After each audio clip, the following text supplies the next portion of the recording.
بسم الله الرحمن الرحيم، والصلاة والسلام على سيدنا محمد وعلى آله وأصحابه أجمعين. أهلا بكم في فيديو جديد ويوم جديد. لو أول مرة تشوفي قناتي ما تنسيش الاشتراك في القناة وتفعيل الجرس عشان يوصلك كل جديد أنا بعمله. النهاردة بقى جايلكم باختراع فيديو بسيط كده. جايلك ضيوف تقدري تعملي منه كمية، عايز تعملي بيه ليكي انت بس بالليل كده.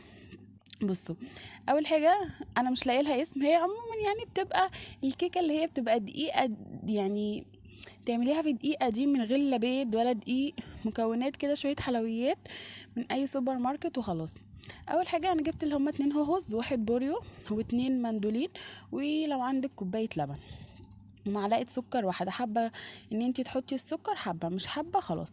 المهم قطعت كده الهوز، إيه، قطعته دواير عادي عموما يعني، وحطيته في قالب اللي هو البرام ده. عايزه تحطيه في بايركس زي ما انت حابه تقدري تعمليه بالطريقه اللي انت حباها. ممكن اللي هو الفناجيل اللي اللهم صل على النبي، الفناجيل اللي هي البورسلين برضو اللي بتدخل الميكرويف والفرن، تقدري تعملي اللي انت عايزاه.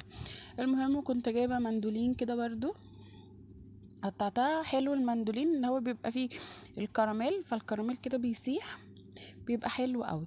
المهم وكنت جايبه البوريو، تقدري تفتحي البوريو ممكن تحطيه زي ما هو بالطريقه اللي انت حباها، تقدري تحطيه. وكان عندي اللي هي علبه اللبن الصغيره دي. علبه اللبن الصغيره دي هي مجمده، مش حاطه لا كريمه ولا زبادي ولا كل الكلام ده، هي بس كان فيها ان هي تلج.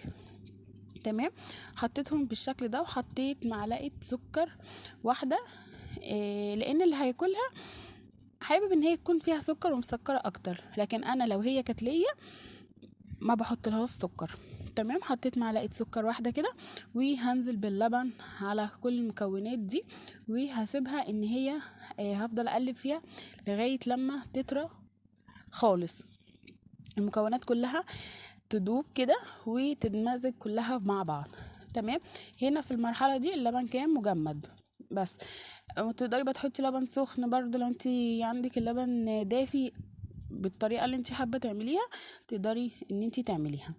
المهم قلبتها كده وسبت المكونات كلها تدوب بقى مع بعضها، وهدخلها الفرن على درجة حرارة 160 لمدة دقيقتين فقط لا غير، ما كترتش عن كده.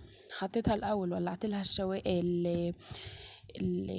الفرن ده الاول كده من تحت، ودقيقة يعني في اخر اللي هي الدقيقة التانية ولعت لها الشواية من فوق. ده كان منظرها بعد ما طلعت من الفرن. حطيتها بقى في التلاجة لمدة ساعتين.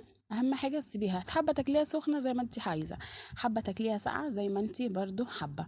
وبصوا بقى بجد حلوة قوي. انا ما حطيت لهاش لا صوص كراميل ولا صوص شوكولاتة، لانها هي مليانة شوكولاتة، يعني اي مريض سكر لو عنده السكر ما ياكلهاش. تمام، كانت حلوة قوي من غير دقيق، من غير بيض، من غير بيكنج باودر. وهي على فكرة بصوا ده الكراميل بتاع المندولين ساح كده جواها، بجد حلوة قوي. تقدري تعملي بقى بالكمية اللي انت عايزاها، لو عايزة تعملي كام قارب بالليل سهرانين كده بالطريقة اللي انت حباها. ده بقى كده وصلنا لنهاية الفيديو، يا رب الفيديو عجبكم. بشوفكم في فيديو جديد، استودعكم الله، ما تنسوش اللايك. مع السلامة.